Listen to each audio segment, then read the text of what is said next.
श्री स्वामी समर्थ. अवधूत चिंतन श्री गुरुदेव दत्त. कसे आहात? मजेत आहात ना? असलंच पाहिजे, कारण तुमची पूर्ण कनेक्टिव्हिटी माझ्याशी आहे.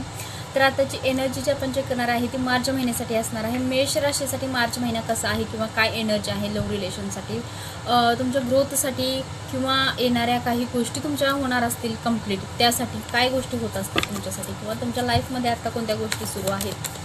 ज्या आराध्य दैवताला तुम्ही मानताय त्या दैवताचं नाव घ्यायचं आहे तुम्हाला आणि एनर्जीशी कनेक्ट व्हायचं आहे. शेवटपर्यंत व्हिडिओ बघायचा आहे आणि काही गोष्टी मॅच झाल्यास तर नक्कीच मला कमेंट करून सांगायचं आहे, जेणेकरून तुम्हाला ही पूर्ण एनर्जी मॅच व्हावी आणि सगळ्या गोष्टी तुमच्या आयुष्यात नक्कीच चांगल्या आणि पॉझिटिव्ह घडाव्यात. त्यासाठी श्री स्वामी समर्थ अवधूत चिंतन श्री गुरुदेव. मेष राशीसाठी असणार आहे 2026 मार्च महिना कसा असणार आहे हे आपण बघणार आहोत. ग्रहण काळामध्ये जर काय होतं आपल्या, म्हणजे ग्रहण काळामध्ये जर काय कोणत्या गोष्टी होणार होत्या त्यासाठी मी ऑलरेडी व्हिडिओ पोस्ट केलेलाच आहे. तो जर बघायचा असेल तर तुम्ही तो सुद्धा बघू शकता.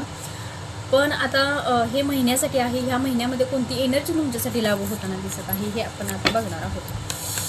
पहिलेच कार्ड आहे ते ॲक्शनचं आहे. ॲक्शन आहेत म्हणजे कोणतं तरी ॲक्शन घेत आहे तुम्ही. रिझल्ट कोणता तर आहे. मला असं वाटतं की नात्याला रिझल्ट जास्त दिसते. नात्यामध्ये काहीतरी तुमचं ॲक्शन घेत आहे जास्त. यस, नात्यामध्येच काहीतरी ॲक्शन घेताना दिसत आहे तुम्ही. नातं कुठंतरी तुमचं सुरळीत चालताना दिसतंय. नात्याला एक वळण, एक कुठंतरी खूप दिवसापासून एक पेंडिंग काम होतं, किंवा लग्नासंदर्भात एखादं नातं असेल किंवा एखाद्या नात्याला सक्सेस होऊन त्याच नात्याला तुम्हाला हे द्यायचं असेल. नात्यामध्ये कोणतं तरी तुम्हाला असं सक्सेस कोणतं तरी असावं, जेणेकरून तुम्ही इतक्या दिवस जे न्याय घेऊ शकत नाही किंवा त्या गोष्टीवरती न्याय देऊ शकत नव्हता किंवा इतका विचार डोक्यामध्ये होता, पण त्यावर तुम्हाला कोणता न्याय देण्यासाठी किंवा तुम्हाला ॲक्शन घेण्यासाठी त्यावर काय पर्याय करावा, ह्या सगळ्या गोष्टी तुमच्या होत नसतील तर त्या आता होताना दिसता आहेत तुमच्या आयुष्यामध्ये, त्या घडताना दिसता आहेत. आणि चिडचिड, राग, ताणतणाव, शांतता व्यवस्थित तुमच्या आयुष्यात कोणती ग्रोथ व्यवस्थित नसेल तर ती सगळी कामं तुमच्या आता या महिन्यामध्ये मार्गी लागताना दिसत आहे. एकतरी ग्रहणाचं जे परिवर्तन आहे, म्हणजे ग्रहणाच्या काही गोष्टी तुमच्यावर हॅवी झाल्या होत्या त्या आता हळूहळू शांत तर होणारच आहेत. आणि नात्यामध्ये एक दुरावा होता किंवा नात्यामध्ये एक बॅलन्स व्यवस्थित नव्हता, ते कुठंतरी ह्या महिन्यामध्ये बॅलन्स व्यवस्थित येताना दिसतं. एकमेकांच्यामध्ये प्रेम निर्माण होताना दिसत आहे.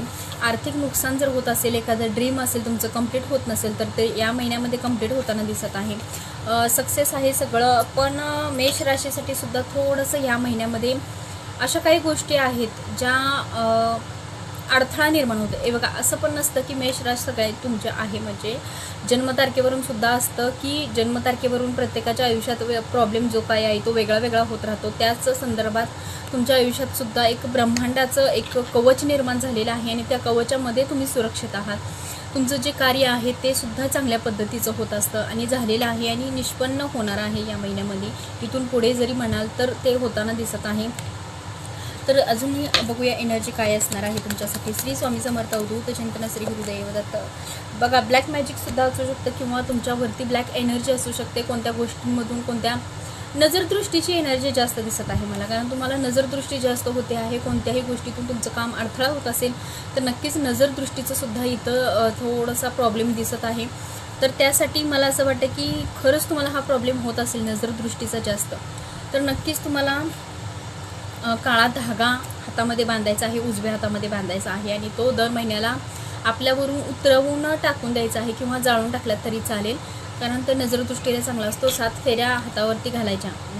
नजरदृष्टी जर तुम्हाला होत असेल किंवा या सगळ्या गोष्टी तुम्हाला मॅच होत असेल तर एक धागा 7 वेळा हातावरती धाग्याने रोल करून बांधायचा आहे. 7 फेऱ्या झाल्या पाहिजेत त्याच्या, आणि त्या काढून 7 वेळा उतरवून जाळून टाकायचं. नंतर दुसरा धागा तसाच बांधायचा आणि गाठी बांधताना 7च गाठी आल्या पाहिजेत, हे सुद्धा लक्षात ठेवायचं आहे. आणि ही रेमेडी करून बघा, कमीत कमी 2 महिने करून बघा, तुम्हाला यातून फरक जाणवेल. किंवा तुम्हाला नजरदृष्टी होत असेल पटकन तर ती सुद्धा आटोक्यात येईल, किंवा काही गोष्टी तुमची मार्गी लागतात आणि थांबतात असं काय होत असेल तर ते सुद्धा व्यवस्थित होऊन जाईल. मेष राशीसाठी ही एनर्जी कशी आहे हे मला सांगायला विसरू नका. नक्कीच आपण पुढच्या महिन्याची सुद्धा एनर्जी आपण लवकरात लवकर बघूयात. मला ही एनर्जी मॅच कितपत झाली हे मला सांगा, जेणेकरून मी परत एकदा तुम्हाला जर महिन्याला तुमच्या पुढे व्हिडिओ आणून पोस्ट करू शकेल. श्री स्वामी समर्थ.